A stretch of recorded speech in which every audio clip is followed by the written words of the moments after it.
Léa Moscona. Et c'est l'heure de la signature du vendredi, c'est celle du rabbin Jonas Jacquelin. Bonjour à vous, monsieur le rabbin. Bonjour Léa. Vous êtes rabbin de judaïsme en mouvement et cette semaine, la date oblige, vous nous parlez du shofar. Alors le shofar, peut-être qu'on peut commencer par le commencement.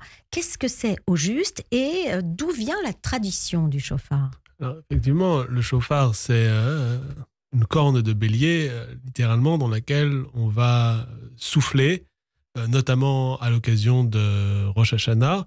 Et quand on remonte au texte de la Torah, notamment la première fois dans le livre du Lévitique, Vayikra, on va nous parler de cette journée de Rosh Hashanah, qu'on n'appelle pas encore Rosh Hashanah, mais qui est le premier jour du 7e mois, parce qu'il y a un décalage de 6 mois entre le calendrier tel qu'il est dit dans la Bible et le calendrier tel qu'il est vécu dans le judaïsme aujourd'hui. Et on nous dit, en parlant du premier jour du 7e mois, qui est ce qui correspond au premier Tishri aujourd'hui, qui vient très bientôt, on nous dit Shabbat Shabbaton Yelachem Zichron Teroua.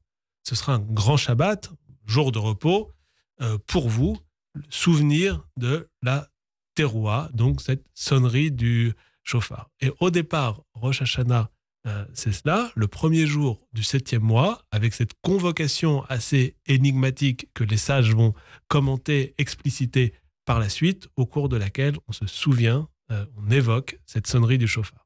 Alors, est-ce qu'il y a une raison pour laquelle on a choisi le bélier et pas un autre animal? Après tout, il y a d'autres bêtes à cornes. Il y a d'autres bêtes à cornes, certainement. Et il y a un lien avec le bélier. On explique généralement par le fait que la sonnerie du shofar, ce sera aussi le souvenir de Akedat Yitzhak, de la ligature d'Isaac, ce moment où, dans le livre de Bereshit, dans la Genèse, Abraham, le père d'Isaac, reçoit cet ordre à la fois énigmatique et révoltant d'offrir son fils unique en sacrifice à Dieu de manière à prouver sa fidélité. Alors on sait, nous, que la fin sera bonne et que finalement Isaac ne sera pas sacrifié, mais qu'Abraham aura pu montrer son attachement au message, à l'ordre qui lui a été donné. Mais si ça finit bien pour Isaac, ça finit en revanche beaucoup moins bien pour le bélier qui avait pris ses cornes dans le buisson à 2 pas du père et de son fils, puisque c'est lui qui va finir offert en sacrifice. Et en souvenir de cet épisode de Akedat Yitzhak, on sonne dans le shofar et on utilise cet instrument dans les grands moments de la tradition juive. Et on nous dit, c'est dans le Midrash Rabbah sur Bereshit, que évidemment ce bélier avait 2 cornes et on a l'idée qu'il y a une corne du bélier qui a été utilisée pour sonner le shofar au moment de la scène du mont Sinaï, au moment où les Hébreux reçoivent la Torah, donc au moment où on a quelque chose qui va être fondateur pour le peuple juif, aux origines, je dirais, religieuse du peuple juif avec le don de la Torah. On a la sonnerie du shofar qui se fait au travers de la première corne du bélier en question, et on nous dit dans le Midrash que la seconde corne, elle, sera sonnée au moment de la venue du Messie. Donc, quelle que soit l'appréciation qu'on a de ça, on a l'idée véritablement qu'on a ce bélier qui était là, qui était le témoin d'une scène qui va avoir un écho aux origines, au temps de la fondation avec le Sinaï, et dans les temps futurs, ou en tout cas en lien avec l'avenir, en lien avec l'horizon vers lequel nos regards sont tournés, avec cette deuxième corne sonnée à ce moment-là. Et Rosh Hashanah, c'est le passage du temps, c'est le passage d'une année à l'autre, c'est venir ajouter une année au temps de la création. Et d'une certaine manière, en sonnant le shofar, on se rappelle toujours qu'on a 2 pieds, le pied du passé, le pied de l'avenir, mais on a aussi une manière de rouler, une manière d'avancer. Il y a beaucoup de cycles dans tout cela, en étant poussé par Zerut Avot, par les mérites de nos ancêtres, par la force de l'histoire qui nous a constitués, mais également, évidemment, d'avancer non pas seulement poussé par l'histoire, mais également avec un désir de pouvoir avancer vers l'avenir, de pouvoir participer à une construction, à une amélioration. On a le sentiment, et on le sent, qu'il y a une ligne directrice dans le judaïsme, et le chauffard fait partie de cela, comme pour réveiller les consciences. Une conscience d'appartenance à un peuple, à une histoire, et en même temps une conscience pour réparer ou pour aller vers l'avenir. Est-ce que je me trompe dans cette symbolisme? L'idée que le chauffard a à voir avec la conscience, c'est quelque chose qui est très fort dans les commentaires, puisque c'est par exemple Maïmonide qui nous dit, Rambam, le chauffard, il est avant tout là pour réveiller ceux qui somnolent. Et qui sont ceux qui somnolent? Est-ce que c'est juste le fait d'être fatigué parce qu'on a eu une longue journée? On ne peut pas dire ça comme ça. Il y a beaucoup d'autres manières beaucoup plus symboliques de somnoler. Des manières de somnoler parce qu'on se repose sur ses acquis, mais on n'a pas forcément conscience de tout ce qu'on peut améliorer en soi. Une manière de somnoler parce que on n'est pas forcément capable de venir puiser, rechercher en soi les différents éléments qui mériteraient de faire l'objet d'une analyse. Et donc, on est souvent habitué, on a souvent cette tendance, en tout cas, à se reposer, à s'assoupir. Et le chauffard, il est là pour réveiller. Il est là, c'est un peu, vous savez, comme la sonnerie stridente d'un réveil qui est là pour nous réveiller. Et quand je parlais d'amélioration, c'est quelque chose qui est toujours lié au chauffard.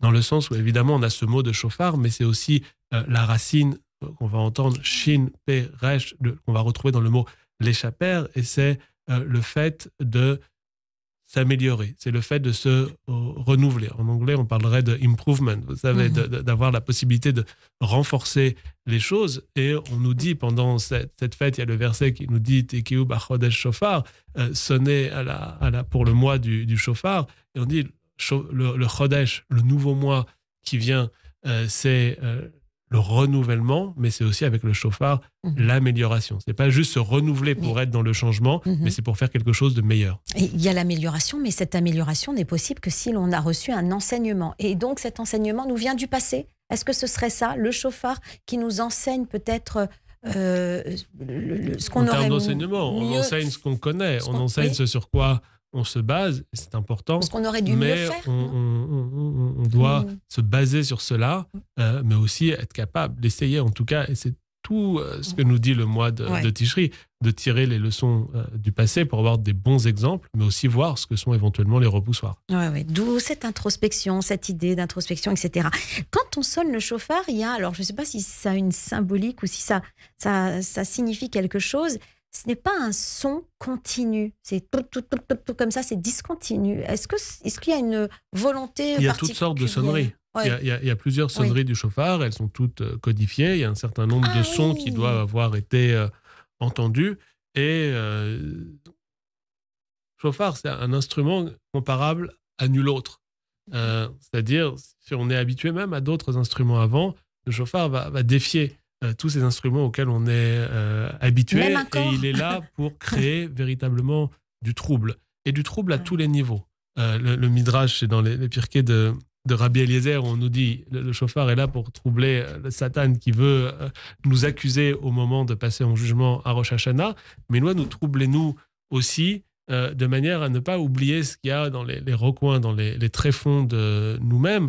Et pour ceux des auditeurs qui ont peut-être déjà eu l'occasion, non pas uniquement d'entendre le son du chauffard, mais aussi de souffler dans un chauffard, on sait que quand on est habitué peut-être à d'autres instruments avant, qui demandent moins de souffle, qui demandent moins d'aller chercher au tréfond de soi, de l'air, de l'énergie, on sait que le chauffard, c'est un instrument qui va requérir tout le corps humain en réalité. Et c'est une concentration de tous les instants, et c'est le fait d'aller chercher dans ses entrailles véritablement du souffle, de l'air, de l'énergie, de la volonté pour être capable d'être entendu.